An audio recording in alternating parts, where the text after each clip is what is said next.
Sergio Gor जो हैं उन्होंने जो स्टेटमेंट दी है मकबूजा कश्मीर की जो है स्टेटस के हवाले से, भारत ओछे हथकंडों पर उतर आया। दिल्ली में पाकिस्तानी हाई कमीशन की इमारत के बाहर सिक्योरिटी हिसार खत्म कर दिया गया। भारतीय हुकाम ने रुकावटें भी हटा दी। ट्रैफिक के लिए नस्ब हिफाजती सुतून भी हटा दिए गए। ये फरमा रहे थे कि जो अमेरिकन एम्बेसडर हैं, आई डोंट नो कि वो किस उस वक्त हालत में थे। मेरा तो ख्याल है कि सबसे पहले उनका को मेडिकल टेस्ट करना चाहिए था इस स्टेटमेंट के बाद। जो अभी सूरत हाल है वो तो नजर ये आ रही है कि जो तुर्की और इजराइल आमने सामने आ चुके हैं, क्योंकि शाम के अंदर जैसे उन्होंने हमला किया, बाकायदा उन्होंने फजाइया जो है वो इस्तेमाल कर रहा है। पहला क्या किया है, बीमार से इशू किया। दूसरा क्या करेंगे, यहाँ एक टेररिस्ट एक्टिविटी करेंगे। अभी कश्मीर में आने वाले 24 घंटे या 2-3 दिन के अंदर अंदर एक टेररिस्ट घटना होगी, क्योंकि सर्जियो गोर को ये कहना है। तो इंडिया इस तरह के हरबे करेगा और आप ये भी देखेंगे कोई हो सकता है कि डिप्लोमेट को वहां से निकाल दे। भारत अब चेक करना चाहता है कि ये अग्रीमेंट की नोयत क्या है, और उस हवाले से भारत अक्टूबर में या नवंबर के स्टार्ट में दोबारा कोई मिसएडवेंचर कर सकता है। हम तो ऑलरेडी कह चुके हैं, ऑपरेशन सिंदूर तो अभी चल रहा है, बंद नहीं हुआ है।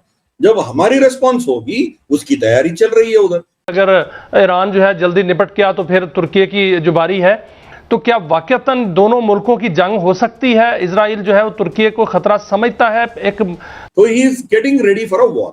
उनको जंग लड़ना ही लड़ना है, भारत के साथ जंग लड़ेगा, जंग होगी। ऑपरेशन सिंदूर नेक्स्ट वर्जन अभी शुरू होगा।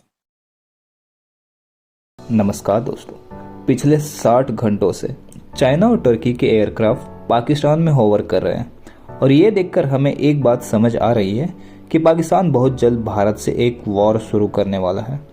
इसका कारण ये है कि पाकिस्तान की सिचुएशन बहुत ख़राब हो चुकी है। बलूचिस्तान 70 से 80% पाकिस्तान आर्मी के हाथों से निकल चुका है। पाकिस्तान ऑक्यूपाइड कश्मीर के लोग अब अपनी खुद की आर्मी बना रहे हैं। ऊपर से इमरान खान को लेकर पाकिस्तान में प्रोटेस्ट और तेज़ी से होने लगे हैं। दूसरी तरफ कल सर्जियो गोर के स्टेटमेंट ने पूरे पाकिस्तान को हिला दिया।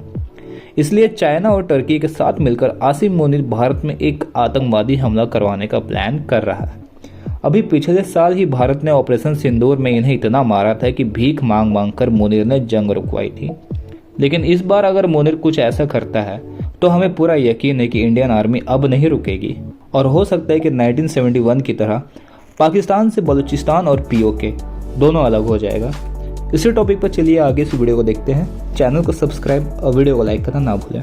देखिए, हमें तो किसी चीज की वैसे भी तवक्को नहीं रखनी चाहिए, और क्यों जो दिल में बुग़्ज़ है और जिन्होंने पाकिस्तान को आज तक as a independent sovereign state कभी एक्सेप्ट ही नहीं किया है, और पाकिस्तान को अफगानिस्तान के साथ मिलकर डिस्टेबलाइज करने की हर मुमकिन कोशिश की जा रही है, और हमने वो पिछले 80 साल से ये देख रहे हैं। और पास में जो पाकिस्तान की एम्बेसी है दिल्ली में, उसमें भी देखें ये सर्वेलेंस पे होती है। हमारे जो डिप्लोमेट्स होते हैं उनको उनके सर्वेलेंस होती है, उनको ट्रैक किया जाता है। और स्पेशली हमने देखा है कि बहुत अच्छा हुआ कि all party Hurriyat council conference के लोग भी जाके मिलते थे, उनको वहाँ से पाबंदी लगी हुई है। सो इन सब की तकलीफ की वजह भी ये है कि एक तो इनकी ह्यूमिलिएशन जो डिस्ग्रेस हुई है मार्के हक और बुनियाद महसूस में, उनके कोई भी स्टेप जो उठाने की कोशिश करे वो उसमें कामयाब नहीं हो रहे हैं। और मोर रिसेंटली कल जो सर्गेई गोर ने एक बेवकूफ़ाना, एक कंट्रोवर्शियल और हिस्टोरिकली अनइन्फॉर्म किस्म की उन्होंने स्टेटमेंट दी, और ऐसा बंदा देखें कि इतना अनइन्फॉर्म्ड है, इग्नोरेंट है अबाउट द हिस्ट्री, जिसमें 18 यूनाइटेड नेशन सिक्योरिटी काउंसिल की रेजोल्यूशन है on the issue of Jammu and Kashmir, और ट्रम्प रिपीटेडली ऑफर कि मैं मीडिएट करवाने को तैयार हूँ, और उसके बावजूद वहाँ जाके ऐसे उन्होंने बात की है। तो उससे तकलीफ ये हुई है पाकिस्तान ने डिमार्च किया, और Pakistan has taken it very seriously. तो इंडिया इस तरह के हरबे करेगा, और आप ये भी देखेंगे कोई हो सकता है कि डिप्लोमेट को वहां से निकाल दे। तो ये चीजें हैं। और फिर देखें इंडिया की एक हिस्ट्री भी रही है डिप्लोमेटिक टेररिज्म के बारे में। उनके डिप्लोमेट जहां भी रहे, स्पेशली पाकिस्तान में रहे या दुनिया में, या अफगानिस्तान में थे या सेंट्रल एशिया में थे, तो वो टेररिज्म को फैसिलिटेट करते रहे हैं। So therefore you can expect anything from the Indian. ठीक है, कुछ भी एक्सपेक्ट किया जा सकता है इंडिया से। साथ मौजूद रहिएगा। मीसम रजा साहब भी हमारे साथ मौजूद हैं, उनको भी शामिल गुफ्तगू कर लेते हैं। मीसम साहब, इस तरह से सिक्योरिटी बैरियर्स या फिर हिफाजती तनसीबात हटाना क्या समझते हैं आप, वियना कन्वेंशन बराए सिफारती ताल्लुकात के तहत सिफारती सिक्योरिटी के उसूलों के इसको मुतसादिम नहीं समझा जाएगा, और आगे भारत से आप क्या एक्सपेक्ट कर रहे हैं? बिल्कुल, जैसे बड़ा खूबसूरत मुझसे पहले उसूल साहब बयान फरमा रहे थे कि ये बिल्कुल खसियानी बिल्ली खम्बा नोचे वाली मिसाल है इनके ऊपर, कि जो हफ्की इन्होंने इस वक्त ऑपरेशन बैरल मरसूस के बाद, मार का हाथ के बाद और नाकाम ऑपरेशन संदूक के बाद जो इन्होंने उठाई है, वो किसी न किसी तरीके से इनसे वो हफ्की दूर हो नहीं पा रही, और अपनी आवाम के आगे और दुनिया के आगे जो एक फॉल्स इन्होंने इमेज और एक क्लाउड और एक बैलून इन्होंने बिल्ड किया हुआ था अपनी माइट का, वो जो फट चुका है, वो इनसे अब संभल नहीं पा रहा, इनसे रेपुटेशन अपनी बहाल हो नहीं पा रही, और पूरी दुनिया के आगे इस वक्त सिफारती तौर पे जो ये आइसोलेट हो चुके हुए हैं, जो इस वक्त डिग्रेड हो चुके हुए हैं, इररेलेवेंट हो चुके हुए हैं, और उसके मुकाबले में जो पाकिस्तान को अल्लाह पाक ने रेलिवेंसी अता की है, और जो specially in terms of defence जो पाकिस्तान को अल्लाह पाक ने जो इज्जत बख्शी है दुनिया के अंदर, वो इनसे हजम नहीं हो रही। तो उसकी अब तरीका वो जिस तरह आगे फरमा रहे थे कि जो अमेरिकन एम्बेसडर हैं, आई डोंट नो कि वो किस उस वक्त हालत में थे। मेरा तो ख्याल है कि सबसे पहले उनका को मेडिकल टेस्ट करना चाहिए था इस स्टेटमेंट के बाद। पहला क्या किया है, डीमार्श इशू किया। दूसरा क्या करेंगे, यहाँ एक टेररिस्ट एक्टिविटी करेंगे।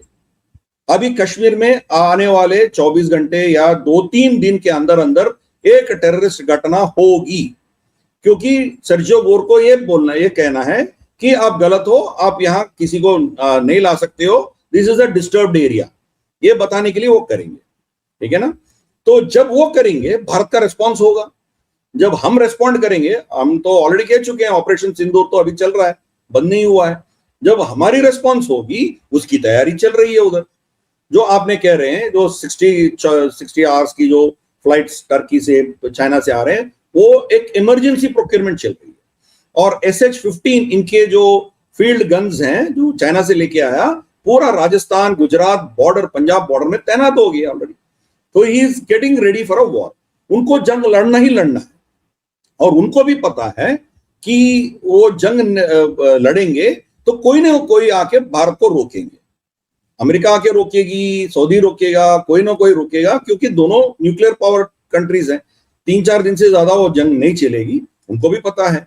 4 दिन के बाद वो ये कह सकता है कि देखो हमने जीत गया, हमने फतेह हासिल कर दिया।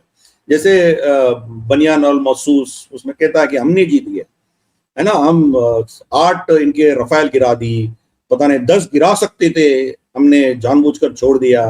क्या क्या बकवास बोलते रहते हैं ना।